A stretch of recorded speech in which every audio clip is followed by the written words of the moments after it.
My friend Seth was having a bit of a problem fighting with weight on his wrists, and a lot of people think that switching from clip-ons to a upright bar, like off the naked, will help. But it could also, and it often is, a kind of riding position problem.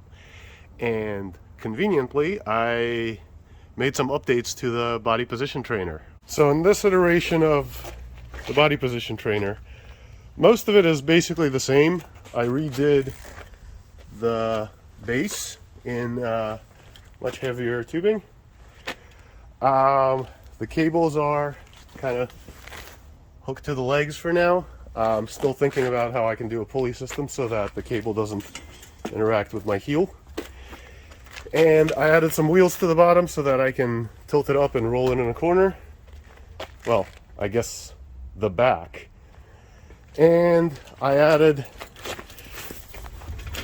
some foot pads so that if it isn't perfectly level or it's on a little bit of a crooked surface, it doesn't rock back and forth on the base. Yes, my welds are still shit. Yes, I still need to practice.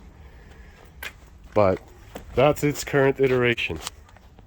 A lot of riders have a problem where they're riding with their arms straight up and down from their shoulders, and a lot of their weight goes onto the bars, and their wrists get tired and their wrists get jammed from putting weight on them like this. So, simple fix for that is to drop your elbows and lean forward a little bit.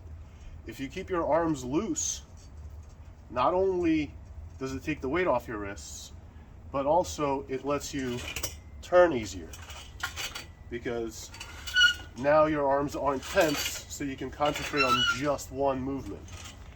Another thing that helps that is keeping your toes on the pegs rather than the arch of your foot. So keeping your toes on the pegs lets you feel the bike better, lets you control the bike better, and gives you more feedback. If you've ever seen a boxer standing flat-footed, well, probably not since Muhammad Ali came around and switched everybody to bouncing on their toes. Same thing for riding. The other thing that'll help take the weight off your wrists is squeezing the tank with your knees.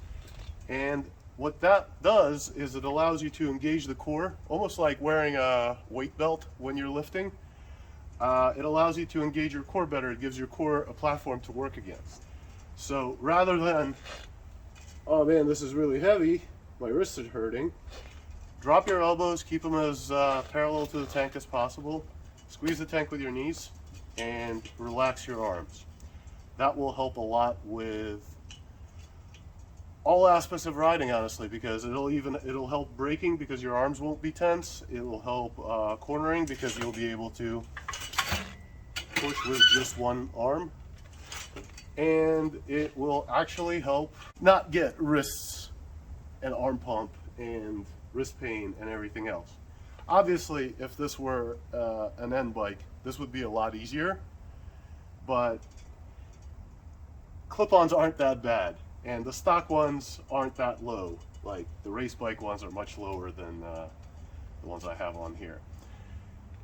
So what happens if your arms are straight is turning the bike is really hard, because you kind of,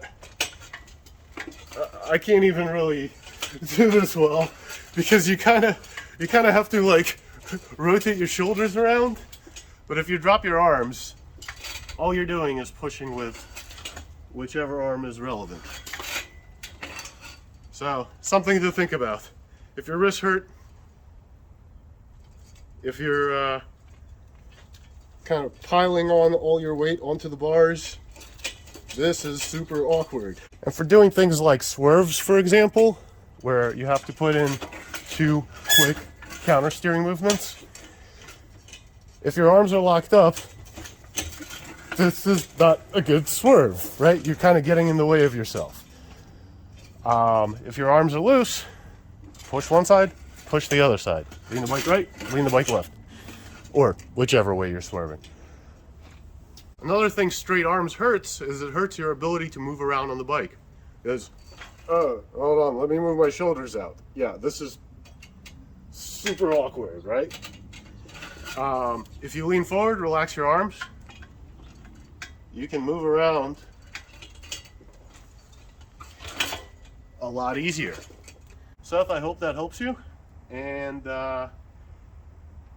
maybe I can do some more videos with the body position trainer, if that is interesting to anybody.